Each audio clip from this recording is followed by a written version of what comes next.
किस अंग से निकलती है। जब भी व्यक्ति की मृत्यु होती है तो आत्मा किस रास्ते से बाहर निकलती है।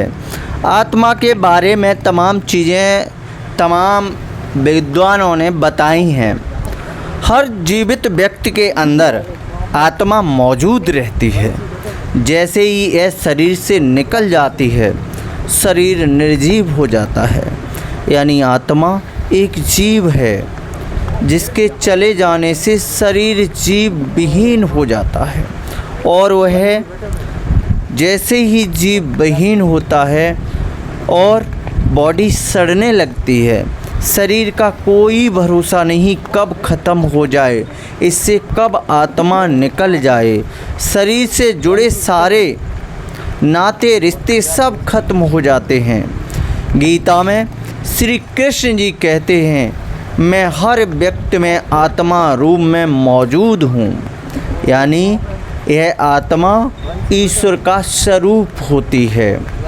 गीता में श्री कृष्ण ने आत्मा को अमर और अविनाशी बताया है, जिसे न तो शस्त्र काट सकता है, पानी इसे गला नहीं सकता, अग्नि इसे जला नहीं सकती, वायु इसे सोख नहीं सकती। यह तो ऐसा जीव है जो व्यक्ति के कर्म फल के अनुसार एक शरीर से दूसरे शरीर में भटकता रहता है। दरअसल बात यह है, आत्मा एक ऐसा रहस्य है जिसका रहस्य जितना सुलझाया गया है उतना ही उलझता गया है। फिर भी इसे जानने का रोमांच हर व्यक्ति को हर मन में बना रहता है। इसलिए यहाँ हम आपको आत्मा के कुछ जुड़े रहस्यों के बारे में, कहाँ से आत्मा निकलती है और कहाँ जाती है, इसे लेकर हम थोड़ी सी चर्चा करेंगे, जिसे जानकर आपको यकीनन हैरानी ज़रूर होगी। जो भी गरुड़ पुराण है उसमें बताया गया है कि आत्मा अंगूठे के आकार का होता है। गरुड़ पुराण में तो एक अंगूठे के आकार के जीवात्मा को ही कर्म फल को भोगने वाला बताया गया है। आत्मा का निवास स्थान हृदय में होता है। दोस्तों, इस बात का उल्लेख श्री कृष्ण ने गीता में इस प्रकार किया है, ईश्वरम सर्वभूतानां हृदय से अर्जुन तिष्ठते।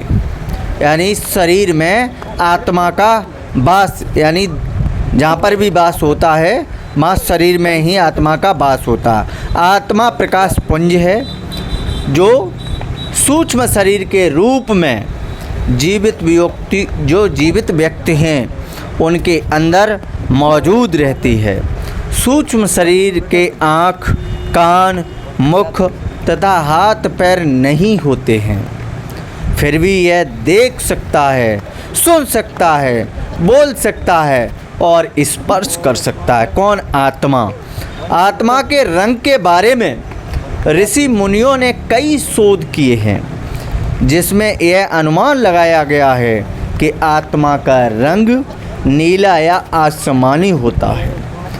आधुनिक समय में भी इस विषय में काफ़ी शोध होते हैं। वर्तमान में आत्मा के रंग को शोध कर करके इसका रंग नीला व आसमानी ही बताया गया है।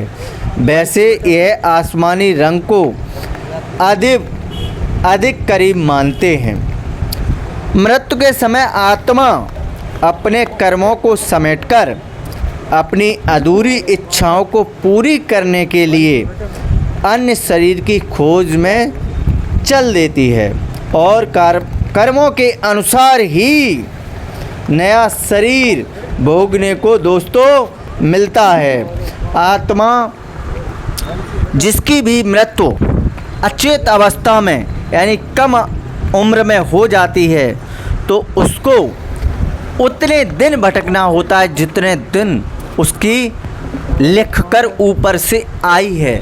जितनी ऊपर से अलाउटेड है उतने दिन आत्मा को भटकना होता है दोस्तों। तो अपने शरीर को स्वस्थ रखें, अच्छा रखें, जिससे आत्मा को भटकना न पड़े। आत्मा एक बार कर्मों के हिसाब से हर एक व्यक्ति में घुसती है और उसे सुख या दुख भोगने को मृत्यु लोक में भेजती है। लेकिन जब कर्म अच्छे नहीं होते हैं तो उसे 84 लाख योनियों में से किसी एक योनि में जाना पड़ता है, जिसके कर्म के हिसाब से कुत्ता, बिल्ली, चूहा, मनुष्य, जितने जानवर हैं, पशु पक्षी, कर्म के हिसाब से उसको जन्म देते हैं। तो हमको कर्म वैसे करने चाहिए जैसे कि हमारे शरीर को कभी भी कष्ट झेलना न पड़े, हमें अच्छी योनि की प्राप्ति हो, हमारी मृत्यु अचित अवस्था में न हो। ऐसा हम दोस्तों प्रयास करें, प्रयत्न करें और आगे की ओर अग्रसर रहें।